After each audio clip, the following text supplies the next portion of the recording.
Evening, everyone, and welcome to The Next Revolution. I'm Steve Hilton, and this is the home of positive populism, pro-worker, pro-family, pro-community, and most definitely pro-America. President Trump made the economic case for his re-election in classic style the other night. You have no choice but to vote for me because your 401ks, down the tubes, everything's going to be down the tubes. So whether you love me or hate me, you got to vote for me. But according to the people who do hate the president, it's all going down the tubes now. Trump waking up this morning to a trending hashtag he was likely desperate to change. Hashtag Trump recession.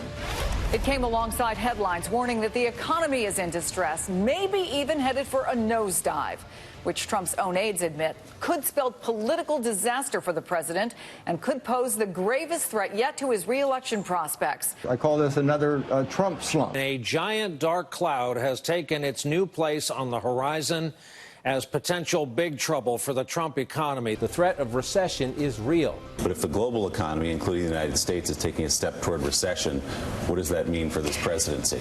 Ooh, it's political suicide.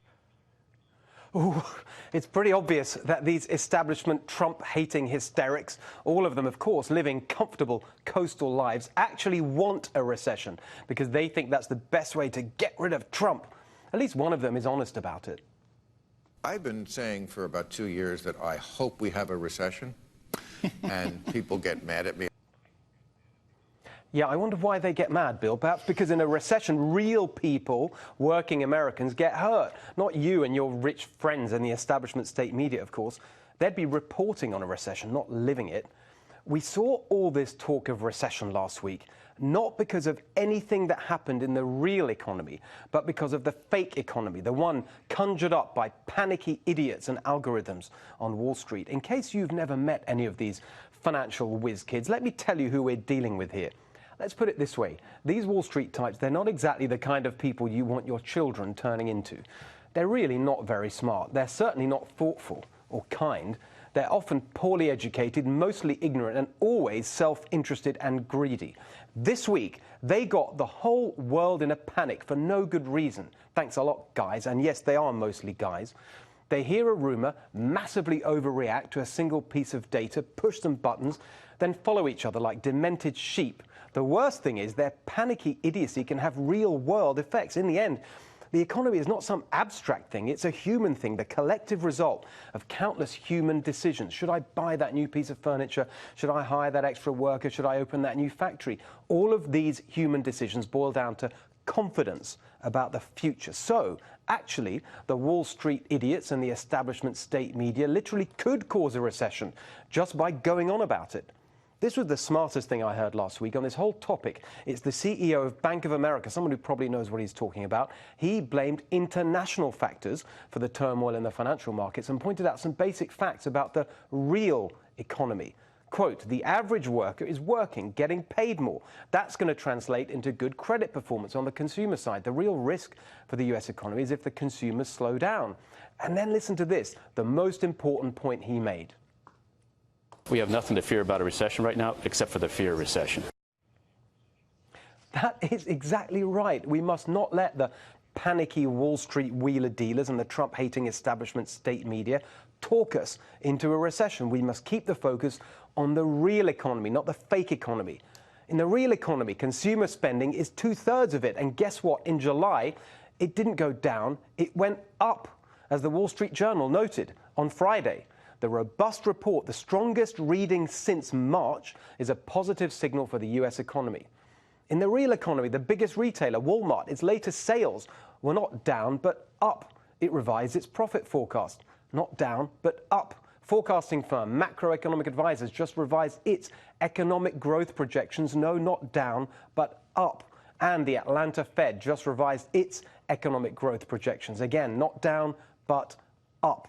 In the real economy, the Trump administration's pro-enterprise agenda is working. Lower taxes and less regulation gave businesses the confidence to invest. That means more innovation and higher worker productivity. That means more jobs are created and workers are paid more because they're producing more. The latest jobs report saw 164,000 jobs added in July, bringing the labor force to 163.4 million, a record high. With President Trump, we've got the lowest unemployment for 50 years and the lowest on record for African American and Hispanic workers, and just published the lowest summer youth unemployment for 53 years. Yes, the lowest since 1966. On workers' pay, new data the other week showed that earnings rose 4.5% in 2017 and 5% in 2018, even higher than previously reported and miles ahead of inflation.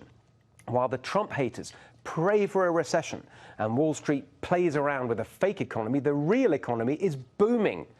So is everything just fine and dandy with nothing to worry about? Can President Trump and his team just sit back and ride the economic wave all the way to re-election next year? No, not at all. There's no question that the rest of the world is doing poorly. China, Germany, UK, their economies are all heading in the wrong direction. So what should President Trump do to keep our economy moving ahead? It's no use just yelling at the Fed. There's a limit to what they can do.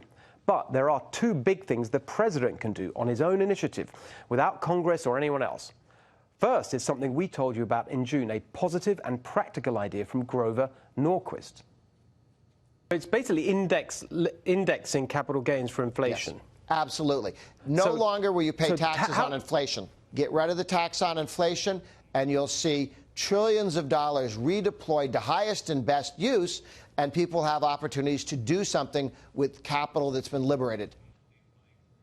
The second big idea is on trade and China. Look, I've been as tough as anyone on China, and as you know, I completely support what the president's been doing. He is the first Western leader in 50 years to stand up to China, and it's working. We'll have more on that next week.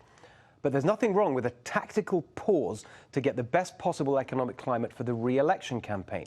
Make a deal now, then hit them hard after the election.